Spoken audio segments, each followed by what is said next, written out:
আসসালামু আলাইকুম। আলহামদুলিল্লাহ আমাদের দিন যাচ্ছে আর একটা করে কাজের চাপ বেড়েই চলছে।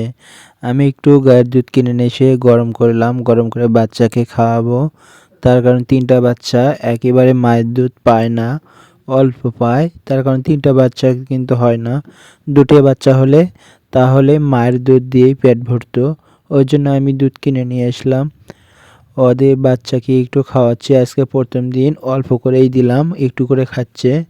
তার কারণ আস্তে আস্তে এভাবেই খেলে অভ্যেস করতে হবে। পাশে ১ বোতল করে খাওয়ালে আর কোনো সমস্যা নেই। দিনের বেলা ১ বোতল খাওয়াবো, রাত্রে ১ বোতল খাওয়াবো।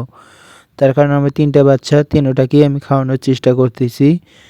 এটা খাওয়া শিখে গেছে, কিন্তু এটাকে দিচ্ছি, এটা কিন্তু কিছুতেই খাচ্ছে না। খালি হাত পা নাচাচ্ছে আর খালি চিল্লাইতেছে। আমি ওকে বলতেছি, খা খা, তাহলে তুই তাড়াতাড়ি বড় হবি। এমনকি আর মায়ের দুধ, অল্প দুধ দিয়ে পেট ভরে না, আর এইটা ১ বোতল খেলেই তোর পেট ভরে যাবে।